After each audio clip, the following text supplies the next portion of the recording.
রাজপথ কাঁপছে, এই যে শিবির আসছে, এই যে শিবির আসছে, রাজপথ কাঁপছে, লিঙ্গন দইরা দইরা জেলে পর,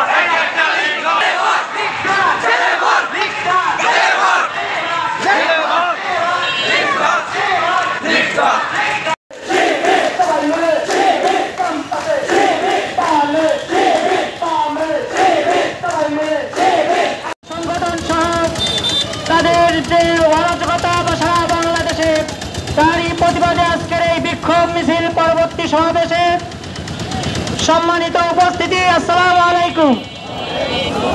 আমরা আজকের এই বিক্ষোভ মিছিল থেকে বলতে চাই, তোমরা গর্তে লুকিয়ে আছো, গর্তেই থাকো। গর্ত থেকে বেরোয়ার চেষ্টা করা হয়, সেই গর্ত সহ আমরা ধ্বংস করে দেব।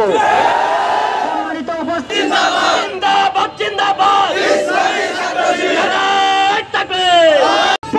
সরকার বাংলাদেশের মানুষের উপর জগদ্দল পাথরের মতো চেপেছিল।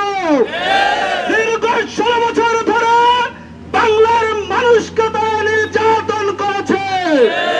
এই 16 বছরে এমন কোন অপকর্ম নেই যা তারা বাংলার মানুষের উপর করে নাই। করতে হবে, বাংলাদেশের জনগণ আপনাদের বিরুদ্ধে লেগে যাবে।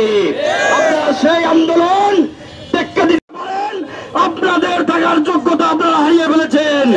বাংলার জনগণ যদি আপনাদেরকে হাসিনার মতো চিৎসে ধরে নামিয়ে রাখবে। ছাত্রলীগ সহ তাদের দোসরেরা আজকে বাংলাদেশে লকডাউনের ঘোষণা দিয়েছেন। আমরা বলতে চাই, বাংলাদেশ ইসলামী ছাত্র শিবির আজকে লকডাউনের বিরুদ্ধে গোটা দেশ ব্যাপী বিক্ষোভ মিছিল এবং সমাবেশের আয়োজন করেছে।